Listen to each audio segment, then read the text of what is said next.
আমি কখনোই প্রচণ্ড একা হয়ে যেতে চাইনি। আমি চাইনি আমার ভালো থাকার বা খারাপ থাকার বিষয়গুলো খোঁজ নেয়ার একদমই কেউ না থাকুক।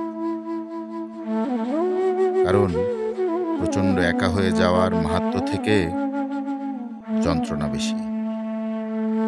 দিনের পর দিন কারো সাথে কথা শেয়ার করতে না পারায় কোনো বিশেষ প্রকারের সুখ নেই, অস্বস্তি আছে। প্রচণ্ড একাকিত্বের শুরুটা হয় একা হয়ে যাওয়া থেকে। কম বেশি আমরা সবাই একা।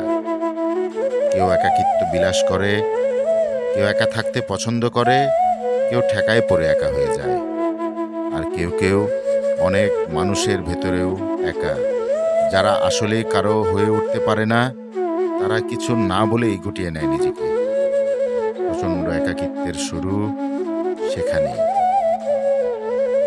প্রচণ্ড একাকিত্ব মানুষকে খুব বেশি কিছু দেয় বা নেয় না, তবে স্বাভাবিক একটা জীবন দিতে পারে না। একা হয়ে যাওয়াটা আমার কোনো শখের মধ্যে পড়ে না, তবুও একা। একাকিত্ব একটা চিরস্থায়ী জীবনযাত্রা, এর শেষ বলে কিছু নেই। একা হয়ে থাকাটাই তখন অভ্যেস হয়ে যায়, এটাই তখন জীবন। আমার নিজেকে একা বলতে ভালো লাগেনি কখনো। আমি একা থাকতেও চাইনি কখনো। না চাইতেই একা হয়ে গেছি বারবার। আমি চেয়েছিলাম অন্য সবার মতো গোছানো পৃথিবীর বাকি সবার সাথে যুদ্ধ করে আমি নিজেকে একাকিত্ব থেকে রক্ষা করতে পারিনি। হয়তো দোষটা আমারই, সব দোষ আমার।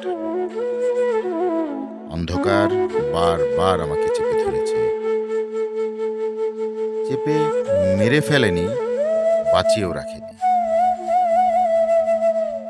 পরে অন্ধকারেই থেকে গেছি। দেখলাম এভাবেই ভালো লাগতে লাগলো আমার। আমার মনে হয় আমি জীবনের ঠিক শেষ ভাগে এসে ঠেকে গেছি বহু আগে। এই সময়গুলি বাড়তে যাচ্ছে।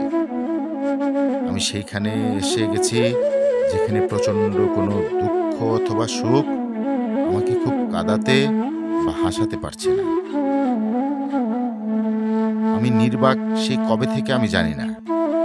দেখলাম কিছুতেই কিছু এসে যাচ্ছে না।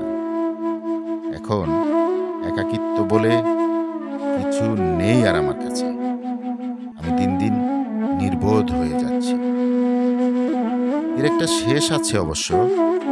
শেষটুকু ঠিক আরো কতটা বিচিত্র হবে সেটাও ভাবছি না। ভাবছি কবে সব শেষ হবে। ক্লান্তি এখন বাকি আমাকেও অবশ করে দিচ্ছে।